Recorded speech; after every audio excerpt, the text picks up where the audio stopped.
Welcome back. You've been hearing people reference climate change over the course of the last day and a half. And this afternoon, we're going to go deeper into the connections between climate action and conservation work and goals. First up this afternoon, we're grateful to have recorded remarks for this symposium from former Vice President Al Gore. Coming up next. Al Gore served as the 45th Vice President of the United States from 1993 to 2001. He is a founding partner and chairman of Generation Investment Management and the founder and chairman of the Climate Reality Project, a nonprofit devoted to solving the climate crisis.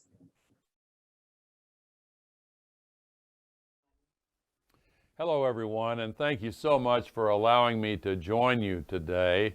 I want to begin by quickly thanking my longtime friend and our recently confirmed U.S. Ambassador to Mexico, Ken Salazar, for his vision and partnership with Colorado State University in establishing the Salazar Center for North American Conservation.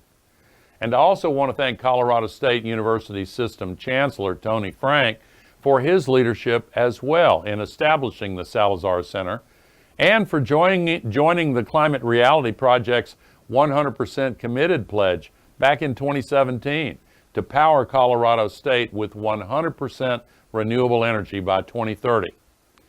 We're all here today because of the need to address the twin challenges of the climate crisis and biodiversity loss. That need has never been greater.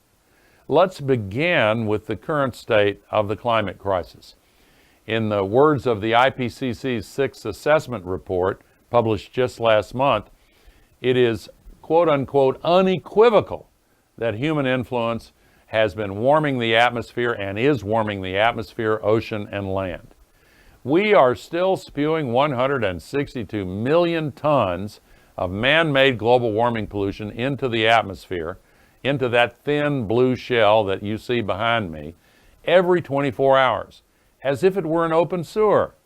And the accumulated amount of man-made global warming pollution now traps as much extra heat as would be released by 600,000 first-generation atomic bombs exploding every single day. In its so-called Code Red report, the IPCC confirmed that widespread and rapid changes in the atmosphere, ocean, cryosphere, and biosphere have already occurred. The scale of recent changes and the present state of many aspects of the climate system are unprecedented. We're in danger. The climate crisis is already affecting many weather and climate extremes in every region all across the globe.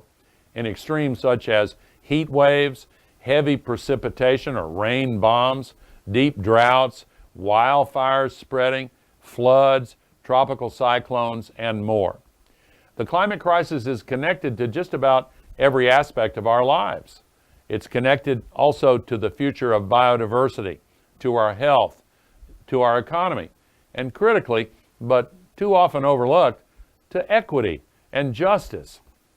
In fact, the damaging economic and health impacts from the climate crisis are actually amplified within indigenous communities and communities of color in the United States and around the world due to systemic inequities and injustices. So as we talk about impacts of the climate crisis as well as ways we need to address it, we must ensure that policymaking does not perpetuate existing inequities, but instead is centered around environmental justice. A recent report found that 1 in every 3 Americans live in an area that has been impacted by an extreme climate-related weather disaster in the past 3 months. Whether flood, fire, or drought, or cyclone, there's no denying that what we are experiencing is not normal, and that communities on the front lines of these impacts are increasingly at risk. We saw this recently with Hurricane Ida, where communities of color were once again disproportionately harmed. Similarly, the biodiversity crisis facing our planet threatens not only the web of life, but everything from our agricultural systems to our coastal defenses against extreme weather. We're seeing the emergence of what biologists call the sixth great extinction.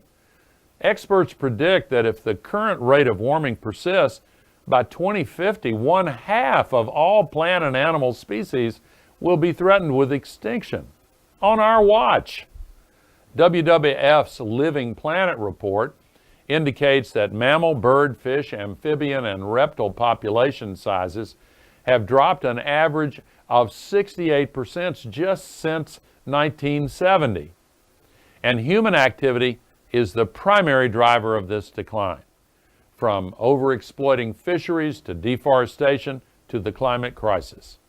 We are seeing the consequences of our warming ocean in massive coral die-offs. In fact, since 1995, we've lost more than half of the coral in the Great Barrier Reef. On land, just in the last year and a half since the pandemic began, 4.2 million hectares of tropical forest have been cut down and burned. That's an area the size of the Netherlands. Over the past decade, land use change has been responsible for roughly 14% of global CO2 emissions, which would rank it as the number 3 emitter if it were a nation, number 3 after China and the US. So it's clear that protecting our planet's biodiversity and solving the climate crisis go hand in hand. We not only need to solve the climate crisis in order to protect nature, we must protect nature in order to solve the climate crisis. Earlier this summer, the leading intergovernmental scientific bodies for both climate and biodiversity released a joint report noting that protecting and restoring natural ecosystems is among the fastest and cheapest ways to remove carbon dioxide from the atmosphere, while at the same time protecting endemic and endangered species. In other words, nature is one of our biggest allies in the fight against both climate change and biodiversity loss. Natural climate solutions like sustainable forestry and regenerative agriculture represent major opportunities for emissions reductions, and they're being enabled by new policies and technologies that can speed their adoption in response to rising consumer demand for sustainable food and other products. As we develop and implement these solutions, it is vital that we engage with and learn from the communities that have protected nature for so long. And as has been discussed already at this conference, it is essential to work hand in hand with indigenous communities who have so many generations of knowledge and an unwavering dedication to protecting nature and the planet.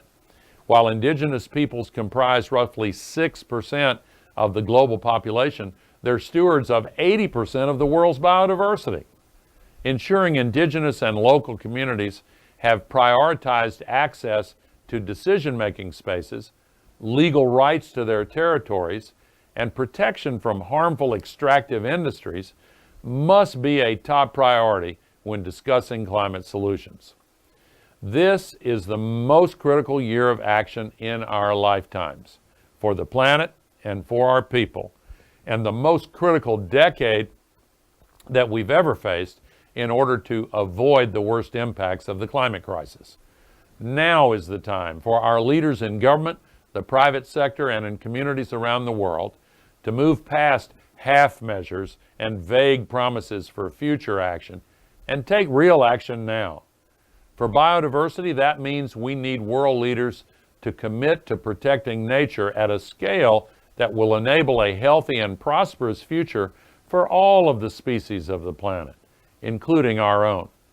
Protecting 30% of the planet by 2030 is an ambitious but necessary goal if we're going to prevent devastating loss of biodiversity, maintain the natural systems that support our food system and access to drinking water, and bolster our ability to sequester carbon.